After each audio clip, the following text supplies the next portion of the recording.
ಭಾರತೀಯ ಜನತಾ ಪಾರ್ಟಿ ಇವತ್ತು ಜನ ಆಕ್ರೋಶ ಯಾತ್ರೆ ಇಡೀ ರಾಜ್ಯದಲ್ಲಿ ನಡೀತಾ ಇದೆ. ನೀನು ಬೆಳಗಾವಿಯಲ್ಲಿ ನಾನು ಪಾರ್ಟಿಸಿಪೇಟ್ ಮಾಡಿದ್ದೆ, ಬೆಳಗ್ಗೆ ಬಾಗಲಕೋಟೆಯಲ್ಲಿ ಪಾರ್ಟಿಸಿಪೇಟ್ ಮಾಡಿ ಈ ಬಿಜಾಪುರದಲ್ಲಿ ಕಾರ್ಯಕ್ರಮ ಇದೆ. ಈ ಕಾರ್ಯಕ್ರಮಕ್ಕೂ ನಾವು ಹೋಗ್ತಾ ಇದ್ದೇನೆ ಮತ್ತು ಭಾಳ ಒಳ್ಳೆಯ ರೀತಿಯಿಂದ ಎಲ್ಲ ಕಡೆ ಜನರ ಒಂದು ರೆಸ್ಪಾನ್ಸ್ ಸಿಗ್ತಾ ಇದೆ.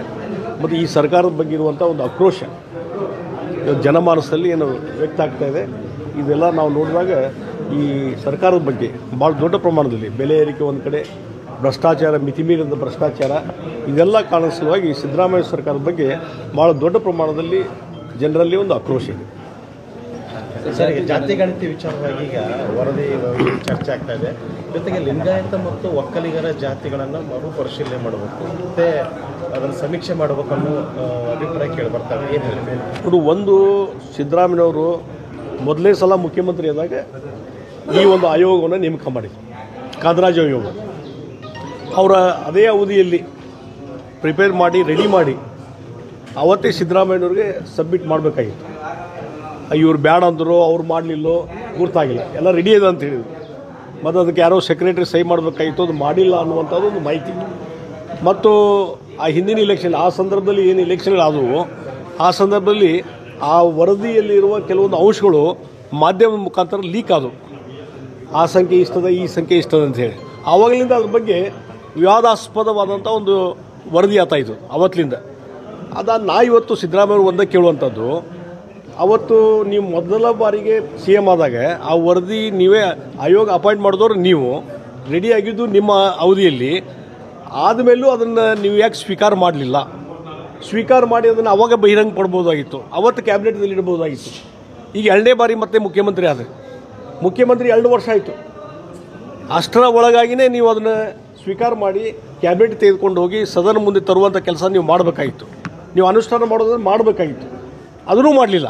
ಅಂದರೆ ಏನೋ ಒಂದು ದುರುದ್ದೇಶ, ಒಂದೇನೋ ಒಂದು ಷಡ್ಯಂತ್ರ ಇದರಲ್ಲಿ. ಸಿದ್ದರಾಮಯ್ಯವರು ಅದನ್ನು ಹಗಲಲ್ಲಿ ಅದ್ರ ಬಗ್ಗೆ ವರದಿ ಬಗ್ಗೆ ಮಾತಾಡೋದು ಬಿಡೋದು, ಮತ್ತು ಅದನ್ನು ಸ್ಟ್ಯಾಂಡಿಂಗ್ ಇಡೋದು, ಇದೆಲ್ಲ ನೋಡಿದರೆ ಇದೇ ಒಂದು ಷಡ್ಯಂತ್ರ. ಏನಾದರೂ ಅವ್ರ ಮೇಲೆ ಆಪಾದನೆ ಬಂದಾಗ, ಅವ್ರ ಪಾರ್ಟಿಯಲ್ಲಿ ಏನೋ ಒಂದು ಗೊಂದಲ ನಿರ್ಮಾಣ ಆದಾಗ, ಅವ್ರ ಅಧಿಕಾರದಿಂದ ಇಳಿಯುವಂಥ ಪರಿಸ್ಥಿತಿ ನಿರ್ಮಾಣ ಆದಾಗ ಈ ರೀತಿ ಜನರ ಗಮನವನ್ನು ಬೇರೆ ಕಡೆ ಸೆಳೆಯುವಂಥ ಪ್ರಯತ್ನ ವಿಶೇಷವಾಗಿ ನಡೀತಾ ಇದೆ.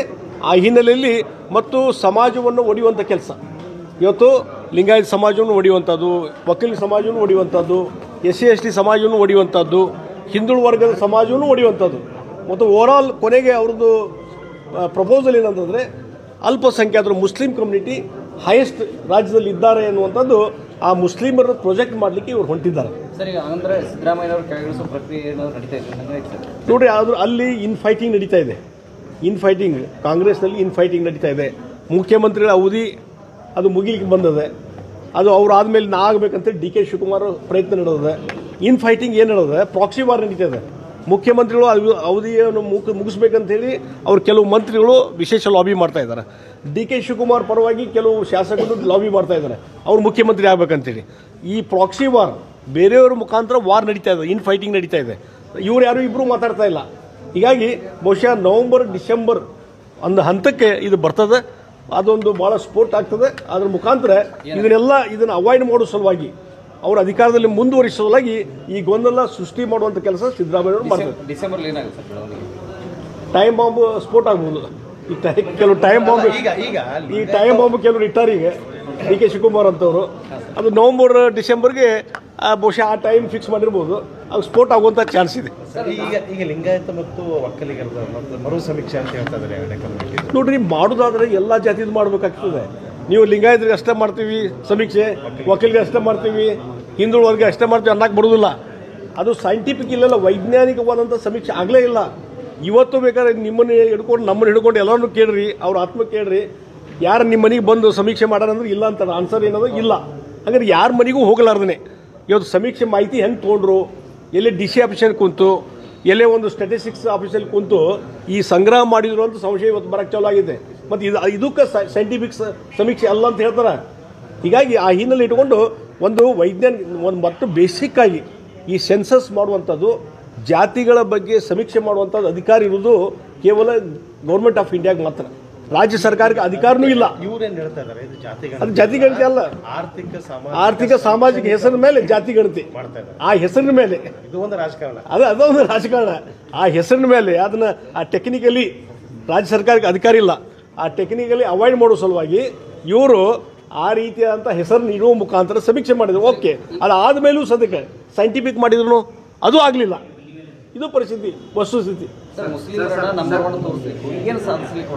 ಏನಂದ್ರೆ ಇದು ಮೊದಲಿಂದು ಅವ್ರಿಗೇನದ ಅಫೇಜ್ಮೆಂಟ್ ಪೊಲಿಟಿಕ್ಸ್. ಈ ಅಫೇಜ್ಮೆಂಟ್ ಪೊಲಿಟಿಕ್ಸ್ ಮುಖಾಂತರ ಮುಸ್ಲಿಂ ವಲಯಕ್ಕೆ ಮುಖಾಂತರ ಈಗ ನೋಡಿ ವಕಫ್ ಕಾಯ್ದೆ ಬಂತು. ವಕಫ್ ಕಾಯ್ದೆ ಬಂದ ಮೇಲೆ ಸಿದ್ದರಾಮಯ್ಯ ಸ್ಟೇಟ್ಮೆಂಟ್ ಕೊಟ್ಟರು, ಪಾರ್ಲಿಮೆಂಟಲ್ಲಿ ಪಾಸ್ ಆಗಿದೆ, ರಾಜ್ಯಸಭೆಯಲ್ಲಿ ಪಾಸ್ ಆಗಿದೆ, ಎಲ್ಲ ಆದಮೇಲೂ ಸದ್ಯಕ್ಕೆ ಇವತ್ತು ಅದನ್ನು ನಾವು ಇಂಪ್ಲಿಮೆಂಟ್ ಮಾಡೋದಿಲ್ಲ ಅಂಥೇಳಿ ಸಿದ್ದರಾಮಯ್ಯ ಹೇಳ್ತಾರೆ. ಅದನ್ನ ಇಂಪ್ಲಿಮೆಂಟ್ ಮಾಡೋದಿಲ್ಲ ಅಂತ ಮಮತಾ ಬ್ಯಾನರ್ಜಿ ಹೇಳ್ತಾರೆ, ಸ್ಟಾಲಿನ್ ಹೇಳ್ತಾರೆ. ಅಂದರೆ ಇವರೇನು ಪಾಕಿಸ್ತಾನದಲ್ಲಿದ್ದಾರೆ ಇವರು, ಏನು ನಮ್ಮ ದೇಶದಲ್ಲಿದ್ದಾರೆ? ನೀವು ಸಂವಿಧಾನ ಡಾಕ್ಟರ್ ಬಾಬಾ ಸಾಹೇಬ್ ಅಂಬೇಡ್ಕರ್ ಏನು ಬರೆದಂಥ ಸಂವಿಧಾನ ಇದೆ, ಒಂದು ಸಲ ಪಾರ್ಲಿಮೆಂಟ್ ಅದೇ ದೊಡ್ಡದಾದಂಥ ಒಂದು ಇದು ಪಾರ್ಲಿಮೆಂಟ್ ನಮ್ಮ ದೇಶದ್ದು, ಅಲ್ಲೇನು ಲಾ ಪಾಸ್ ಆಗ್ತದೆ, it is binding on everybody, ಎಲ್ಲರ ಮೇಲೆ ಬೈಂಡಿಂಗ್ ಇದ್ದಂಥ ಕಾನೂನನ್ನು ಇವತ್ತು ನಾವು ಇಂಪ್ಲಿಮೆಂಟ್ ಮಾಡೋದಿಲ್ಲ ಅಂದರೆ ಹಾಗೆ ನೀವು ರಾಜ್ಯದ ಮುಖ್ಯಮಂತ್ರಿಯಾಗಿ ಮುಂದುವರಿಲಿಕ್ಕೆ ನಿಮಗೆ ನೈತಿಕತೆ ಮತ್ತು ಕಾನೂನುಬದ್ಧ ಹಕ್ಕೇ ಇಲ್ಲ. ನಿಮಗೆ ಕರೆ ಹೋದ್ರೆ ನಿಮ್ಮ ಸರ್ಕಾರಗಳಿಗೆ ವಿಸರ್ಜನೆ ಮಾಡಬೇಕಾಗತ್ತೆ. ಯಾವುದೇ ಕಾನೂನು ನಾವು ಕೇಂದ್ರ ಸರ್ಕಾರ ಕಾನೂನನ್ನು ಅನುಷ್ಠಾನ ಮಾಡೋದಿಲ್ಲ ಅಂತಂದರೆ ದಟ್ ಈಸ್ ಸಫಿಷಿಯೆಂಟ್ ಆ ಸರ್ಕಾರವನ್ನು ಕೆಳಗಿಳಿಸಲಿಕ್ಕೆ. ಹೀಗಾಗಿ ಸಂವಿಧಾನ ಬಾಹಿರವಾಗಿ ಸಂವಿಧಾನದ ಬಗ್ಗೆ ಭಾಳಷ್ಟು ಮಾತಾಡ್ತಾರೆ, ಆದರೆ ಸಂವಿಧಾನ ಬಾಹಿರವಾಗಿ ಎಲ್ಲ ನಡ್ಕೊತಿದ್ದಾರೆ.